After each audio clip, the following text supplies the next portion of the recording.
ಎಲ್ಲರಿಗೂ ನಮಸ್ಕಾರ. ಮಹಿಳಾ ಸಾಧಕಿಯರ ಪರಿಚಯ ಸರಣಿಯಲ್ಲಿ ಈ ದಿನ 2ನೇ ಭಾಗವನ್ನ ಮಾಡೋದಕ್ಕೆ ಇಲ್ಲಿ ಬಂದಿದ್ದೇವೆ. ಈ ಒಂದು ವಿಚಾರದಲ್ಲಿ ನಾನು ಆಧಾರಿತವಾಗಿ ತೆಗೆದುಕೊಂಡಿರುವ ಪುಸ್ತಕ ವಿಜ್ಞಾನ ಲೋಕದ ಜ್ಞಾನ ಕುಸುಮಗಳು ಅಂತ. ಇದ್ರ ಬಗ್ಗೆ ನಾನು ಹಿಂದಿನ ಪರಿಚಯದ ವಿಡಿಯೋದಲ್ಲಿ ತುಂಬಾ ಹೇಳಿ ಆಗಿದೆ. ಈ ಪುಸ್ತಕದ ಲೇಖಕಿ ಕ್ಷಮಾ ವಿ ಭಾನುಪ್ರಕಾಶ್. ಇದರ ಪ್ರಕಾಶಕರು ಸಮನ್ವಿತ ಬೆಂಗಳೂರು. ಇದರ ಆಧಾರಿತವಾಗಿ ಇಲ್ಲಿಂದ ಪಡೆದಂತ ವಿಷಯಗಳ ಮಾಹಿತಿಗಳನ್ನು ಪಡೆದುಕೊಂಡು ನಾನು ಈ ವಿಡಿಯೋ ಮಾಡ್ತಾ ಇದ್ದೀನಿ. ನೋಡಿ, ಇವತ್ತಿನ ವಿಷಯದಲ್ಲಿ ನಾವು ಬಹಳ ಹೆಮ್ಮೆ ಪಡಬಹುದಾದಂತಹ ವಿಷಯ ಅಂದ್ರೆ ಭಾರತದ ಮೊದಲ ಮಹಿಳಾ ಇಂಜಿನಿಯರ್. ಈಗಂತೂ ಅದೆಷ್ಟು ಜನ ಇಂಜಿನಿಯರ್ಸ್ಗಳು ಇದ್ದಾರೆ, ಎಷ್ಟು ಜನ ಮಹಿಳೆಯರಿದ್ದಾರೆ, ಎಷ್ಟು ಇಂಜಿನಿಯರ್ ಕಾಲೇಜ್ಗಳಿವೆ, ಎಲ್ಲ ನಿಜ.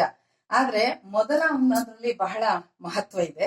ಯಾಕೆಂದ್ರೆ ಆ ಕಾಲಮಾನ ಹಾಗಿತ್ತು. ಆ ದಿನದ ಮೊದಲ ಮಹಿಳಾ ಇಂಜಿನಿಯರ್ ಆಗಿ ಶ್ರೀಮತಿ ರಾಜೇಶ್ವರಿ ಚಟರ್ಜಿ ಇವರು ಬಹಳ ದೊಡ್ಡ ಹೆಸರು.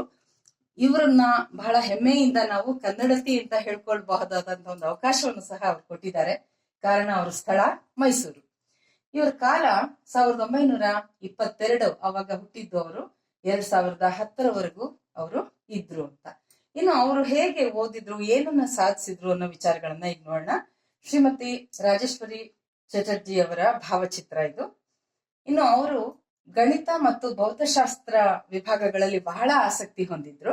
ಆ ಕಾಲದಲ್ಲಿ ಅವ್ರಿಗೆ ಆಯ್ಕೆ ಮಾಡ್ಕೊಳ್ಳುವಂತ, ತಾನು ಓದ್ಬೇಕನ್ನೋ ವಿಷಯವನ್ನ ಆಯ್ಕೆ ಮಾಡ್ಕೊಂಡ್ರೆ ಅದಕ್ಕೆ ಬೇಕಾದಂತ ವ್ಯವಸ್ಥೆಗಳಿರ್ಲಿಲ್ಲ. ತುಂಬಾ ಕಷ್ಟ ಆಗ್ತಾ ಇತ್ತು ಅವ್ರಿಗೆ. ಆವಾಗ ಏನಾಯ್ತು, ಇವರ ಹಿರಿಯರು, ಇವರ ಕುಟುಂಬದ ಹಿರಿಯರು ಅಂದ್ರೆ ಇವರ ಅಜ್ಜಿ ಯಾರು ಅಂದ್ರೆ ಕಮಲಮ್ಮ ದಾಸಪ್ಪ ಅಂತ.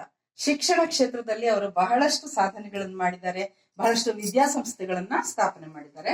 ಅವರದ ಶಾಲೆಯಲ್ಲೇನೆ ಅವರು ಪ್ರಾಥಮಿಕ ಒಂದು ವಿದ್ಯಾಭ್ಯಾಸ ಮಾಡಿದ್ರು. ಅಲ್ಲದೆ ಆಂಗ್ಲ ಭಾಷೆಯಲ್ಲಿ ಒಂದು ಸ್ಪೆಷಲ್ ಸ್ಕೂಲ್ ಅಂತ ಅವ್ರು ನಡೆಸ್ತಾ ಇದ್ರು. ಅದರಲ್ಲಿ ಇವರು ವಿದ್ಯಾಭ್ಯಾಸವನ್ನ ಪ್ರಾರಂಭ ಮಾಡಿ ಹೆಚ್ಚು ಕಲಿಯೋದಿಕ್ಕೆ ಶುರು ಮಾಡಿದ್ರು. ಬಹಳ ಪ್ರತಿಭಾವಂತ ವಿದ್ಯಾರ್ಥಿನಿ ಇವರು. ಗಣಿತದಲ್ಲಿ ಮತ್ತು ಭೌತಶಾಸ್ತ್ರದಲ್ಲಿ BSc ಪದವಿಯನ್ನ ಪಡ್ಕೊಂಡ್ರು ಮತ್ತು ಅದೇ ಗಣಿತದಲ್ಲಿ ಅವರು MSc ಪದವಿಯನ್ನ ಪಡ್ಕೊಂಡ್ರು. ವಿಶೇಷ ಅಂದ್ರೆ ಎಲ್ಲದರಲ್ಲೂ ಫಸ್ಟ್ ರ್ಯಾಂಕ್ ವಿದ್ಯಾರ್ಥಿನಿ ಇವರು. ಹಾಗಾಗಿ ಅವರಿಗೆ ಹೆಚ್ಚಿನ ಸಂಶೋಧನೆಗಳನ್ನ ಮಾಡೋದ್ರಲ್ಲಿ ಆಸಕ್ತಿ. ಅವ್ರಿಗೆ ಬೇಕಾದಂತ ಅವಕಾಶಗಳನ್ನ ಅವರು ತಾವಾಗಿ ಸೃಷ್ಟಿ ಮಾಡ್ಕೊಂಡ್ರು ಅನ್ನೋದಕ್ಕೆ ಒಂದು ಉದಾಹರಣೆ ಅಂತ ಹೇಳಿದ್ರೆ, ಇಲ್ಲಿ ಮುಂದೆ 1944ರಲ್ಲಿ ಅವರು ಭಾರತೀಯ ವಿಜ್ಞಾನ ಸಂಸ್ಥೆ ಅಂದ್ರೆ ಇಂಡಿಯನ್ ಇನ್ಸ್ಟಿಟ್ಯೂಟ್ ಆಫ್ ಸೈನ್ಸ್ ಅಲ್ಲಿ ಅವರು ಈ ಸಂಶೋಧನಾ ವಿಭಾಗಕ್ಕಾಗಿ ಅರ್ಜಿಯನ್ನ ಹಾಕಿದ್ರು. ಅಂತ ಸಂದರ್ಭದಲ್ಲಿ ಆಗಿನ ಕಾಲದಲ್ಲಿ ಹೇಗಿತ್ತು ಅಂದ್ರೆ ಮಹಿಳೆಯರು ಯಾರು ಅರ್ಜಿಯನ್ನು ಹಾಕ್ತಾ ಇರ್ಲಿಲ್ಲ, ಬರ್ತಾನೂ ಇರ್ಲಿಲ್ಲ. ಆಗ ಸರ್ CV ರಾಮನ್ ಅವರು ಈ ಸಂಸ್ಥೆಯ ಅಧ್ಯಕ್ಷರಾಗಿದ್ರು. ಅವರ ಎದುರಿಗೆ ಒಂದು ಬಹುದೊಡ್ಡ ಚರ್ಚೆ ಶುರುವಾಯ್ತು. ಈ ಮಹಿಳೆಗೆ ನಾವು ಅವಕಾಶ ಕೊಡ್ಬೇಕಾ? ಎರಡನೇದಾಗಿ ಇನ್ನೊಂದು ಸಮಸ್ಯೆ ಏನಿತ್ತು ಅಂದ್ರೆ ಫಿಸಿಕ್ಸ್ ಅಲ್ಲಿ ಅವರು MSc ಮಾಡಿರ್ಲಿಲ್ಲ. ಅದು ಒಂದು ಕಾರಣದಿಂದ ಇವಾಗ ಅವಕಾಶ ಕೊಡ್ಬೇಕಾ ಬೇಡವಾ ಅನ್ನೋದು ವಿಶೇಷವಾಗಿ ತುಂಬಾ ಚರ್ಚೆಗೊಳಗಾಯ್ತು. ಆದ್ರೂ ಅವರು ಇವರ ಪ್ರತಿಭೆಗೆ ಮನ್ನಣೆಯನ್ನ ಕೊಡ್ಲೇಬೇಕಾಯ್ತು. ಆಗ ಅವರು ಸಂಶೋಧನಾ ವಿದ್ಯಾರ್ಥಿನಿಯಾಗಿ ಅವರನ್ನ ತೆಗೆದುಕೊಂಡ್ರು.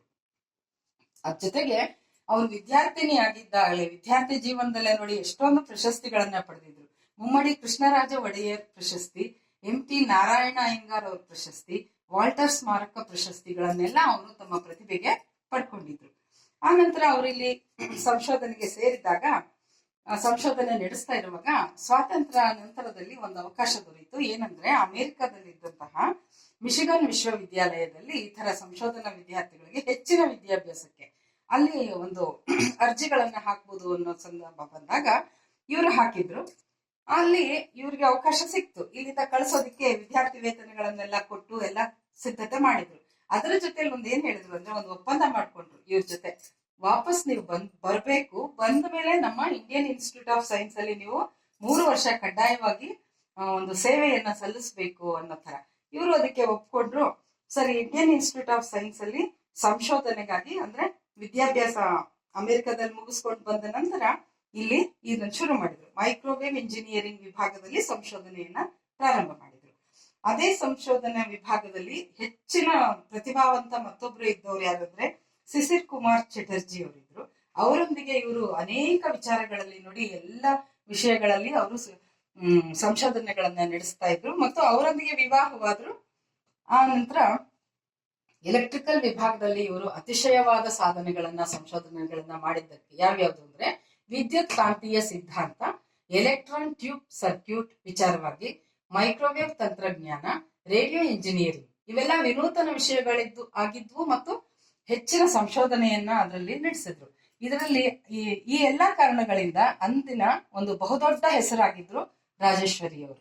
ನಂತರ ಅವರನ್ನ ಹುಡುಕಿಕೊಂಡಂತ ಬಂದಂತಹ ಪ್ರಶಸ್ತಿಗಳು ಮತ್ತು ಅವರು ಮಾಡಿದ ಸಾಧನೆಗಳು ಏನಂದ್ರೆ, ಅವರು 100 ಸಂಶೋಧನಾ ಲೇಖನಗಳನ್ನ ಬರೆದಿದ್ದಾರೆ. ನೋಡಿ, ಸಾಮಾನ್ಯರು ಯಾರಾದ್ರೂ ಇಷ್ಟು ಮಾಡಕ್ ಸಾಧ್ಯ ಇಲ್ಲ. ಅದರಲ್ಲಿ ವಿಶೇಷವಾದ ಆಸಕ್ತಿಯನ್ನ ಮತ್ತು ಪರಿಶ್ರಮವನ್ನ ಇದ್ದವರು ಮಾತ್ರ ಮಾಡೋದಕ್ಕೆ ಸಾಧ್ಯ. 100 ಸಂಶೋಧನಾ ಪ್ರಬಂಧಗಳು ಮತ್ತೆ 7 ಪುಸ್ತಕಗಳನ್ನ ಪ್ರಕಟ ಮಾಡಿದ್ದಾರೆ ಅವರು ಈ ಎಲ್ಲ ವಿಚಾರವಾಗಿ. ಜೊತೆಗೆ ಮೈಕ್ರೋವೇವ್ ಇಂಜಿನಿಯರಿಂಗ್ ಬಗ್ಗೆ ಒಂದು ಪ್ರಯೋಗಾಲಯವನ್ನೇ ಪ್ರಥಮವಾಗಿ ಸ್ಥಾಪನೆ ಮಾಡಿದ್ರು ಅವರು.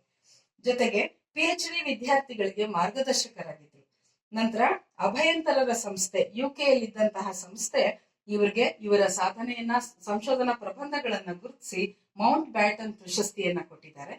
ಜೊತೆಗೆ ಇವರ ಅತ್ಯುತ್ತಮವಾದ ಸಂಶೋಧನಾ ಪ್ರಬಂಧ ಅಂತ ಮತ್ತೊಂದು ಪರಿಗಣಿಸಿ JC ಬೋಸ್ ಸ್ಮಾರಕ ಪ್ರಶಸ್ತಿ ಸಹ ಇವ್ರಿಗೆ ಕೊಟ್ಟಿದ್ದಾರೆ. ಈ ಎಲ್ಲಾ ಒಂದು ವಿಚಾರಗಳಿಗಾಗಿ ನಾವು ಇವತ್ತಿನ ಇಂಜಿನಿಯರ್ಗಳಿಗೆ, ಲಕ್ಷಾಂತರ ವಿದ್ಯಾರ್ಥಿಗಳಿಗೆ ಈ ವಿಭಾಗದಲ್ಲಿ ಇವರು ದಾರಿದೀಪದ ತರ ಇದೆ, ಇವ್ರು ಬರೆದಿರುವಂತಹ ವಿಚಾರಗಳು, ಸಂಶೋಧನೆಗಳು ಅನ್ನುವ ಹೆಸರು ಇವ್ರಿಗಿದೆ.